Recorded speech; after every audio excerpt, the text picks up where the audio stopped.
Reagan was elected to the presidency, he installed Louis Giuffrida as head of FEMA, the Federal Emergency Management Agency. Giuffrida was an old cold warrior from Reagan's California days, whose specialty was suppression of unrest and dissent. Giuffrida, North, and George Bush began to turn FEMA into an instrument of domestic anti-terrorism. You're dealing with a group of people in the Reagan administration who equated political dissent with treason, and who cannot differentiate between emergency procedures, which I think everyone agrees are necessary, and suppressing political dissent. And with North and Poindexter and Casey, you have a group of people who saw Americans who disagree with them as the enemy. Colonel North, in your work at the NSC, were you not assigned at one time to work on plans for the continuity of government in the event of a major disaster? Mr. Chairman. I believe that question touches upon a highly sensitive and classified area, so may I request that you not touch upon that, sir. I was particularly concerned, Mr. Chairman, because I read in Miami papers and several others that there had been a plan developed by that same agency, a contingency plan in the event of emergency that would suspend the American Constitution. And I was deeply concerned about it and wondered if that was the area in which he had worked. May I most respectfully request that that matter not be touched upon at this stage. If we wish to get into this, I'm certain arrangements can be made for an executive session. And tragically, the only member who got close was Jack Brooks. A radio host who says he predicted a staged attack on the World Trade Center involving Osama bin Laden as a fall guy in 2001 now says last week's Red Terror Alert is just a trial run for a massive staged terror attack initiated by the U.S. government. Pardon me. Alex Jones says the attack will occur before the end of October and could provide the, quote, neo-fascist bloodsuckers in the administration with fraudulent justification to invade Iran or Syria before November's midterm elections. It's the president signing a statement relating to a law that basically says, I'm not going to obey this law if I don't feel like it, or something larger, more aggressive, domestic surveillance or any of these other things. Where are the constitutional checks? Is that machinery still present? Is it still working? Is it rusted, or is it not working at all? Well, it's not working very well. Yeah, please. Thank you, Mr. President. It's an honor to have you here. Yes. I'm a first-year student in South Asia Studies. My question is in regards to private military contractors. The Uniform Code of Military Justice does not apply to these contractors in Iraq. I asked your Secretary of Defense a couple months ago what law governs their actions. Mr. I'm going to ask him. Go ahead.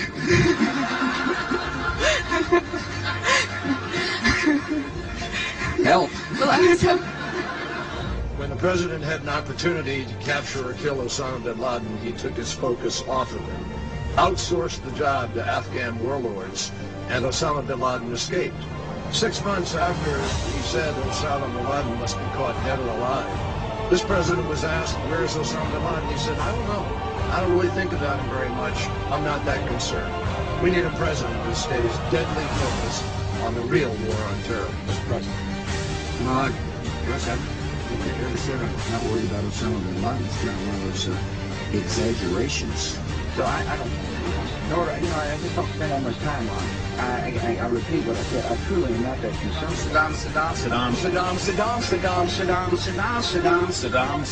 Saddam Hussein. War and danger. Continuing danger. Hour of danger. Very, very dangerous world.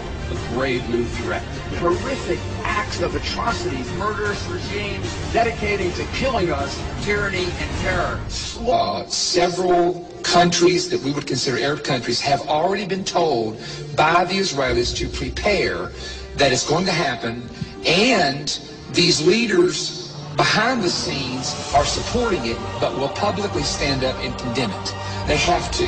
they don't have a choice because of the religion in their country. They're going to say, how could the Israelis do this? This is wrong. This is Zionism. Behind the scenes. In fact, let me tell you one nugget. You're going to love this. A man who is in Tampa, who works here in Tampa, was sharing with me, and he's a very high-ranking military official. He said, you know, he says, I have been to Arabia, and I have met with the leaders in Persia, Arabia, Egypt, etc. He said, that's part of my job working for the government. He said, let me tell you something that would shock you. He said, publicly, they despise the Jew and they hate Israel. But he said, every leader, he says, now I'm telling you, the leaders will say to me privately, we know the land belongs to the Jews, and we know we can't whip them. He said, privately they'll tell you that. But he said, when it comes to the public and to the propaganda, they will absolutely go the opposite direction. He said, I'm telling you, one-on-one, he started naming them, and it shocked me that he knew these people. He said, when you are one-on-one in a room with them, they'll say, we know. The FEMA plans to imprison American citizens have generated a lot of interest around the country in locating the potential prison camps throughout the country. These may be facilities currently being used as prisons, such as those you saw earlier, or prisons that are being built supposedly in the name of the war on drugs, or facilities that have other uses but which could be quickly used to detain large numbers of people, such as this Amtrak facility in Beech Grove, Indiana. All of the renovations to this property have involved putting in new fencing, electronic turnstiles, concrete flooring in unused warehouse buildings, and putting in large gas furnaces on buildings that were never heated any time in the past 20 years.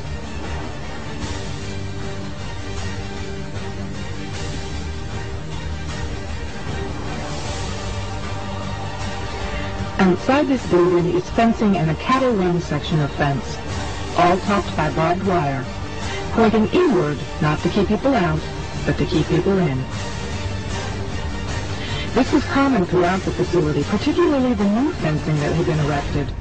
No, I've always, you know, a dictatorship would be a heck of a lot easier. There's no question about it. For the first time at one of his news conferences in 3 years, Thomas asked him about Iraq. Ask you, Mr. President, your decision to invade Iraq has caused the deaths of thousands of Americans and Iraqis, wounds of Americans and Iraqis for a lifetime. Every reason given, publicly at least, has turned out not to be true. My question is, why did you really want to go to war? From the moment you stepped into the White House, from your cabinet, former cabinet officers, intelligent people, and so forth. What was your real reason? You have said it wasn't the oil, plus the oil. It hasn't been Israel or anything else. What was that? I think your premise, in all due respect to your question and to you as a lifelong journalist, is that, you know, I didn't want war. To assume I wanted war is just flat wrong, Helen, in all due respect. No, hold on for a second, please. Excuse me. No president wants war. Everything you may have heard is that, but it's just simply not true. My attitude about the defense of this country changed on September the 11th. When we got attacked, I vowed then and there to use every asset at my disposal to protect the American people. Our foreign policy changed on that day, Helen. You know, we used to think we were secure because of oceans and previous diplomacy.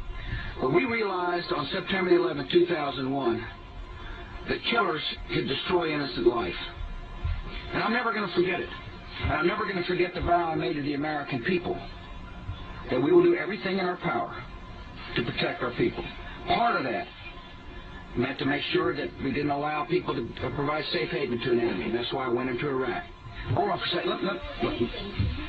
Excuse me for a second, please. Excuse me for a second. They did.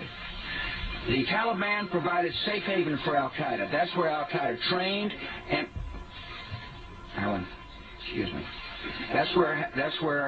The targeting to go after suspected training sites, etc., across the border and inside Iran. That's just normal, I think. And you write that already some special operations forces, some U.S. intelligence forces have crossed the line and have gone into Iran. Is that right? Oh, yes, that's been happening for months. There's been a lot of very aggressive cross-border activity. It's more than just casual. There's been a lot of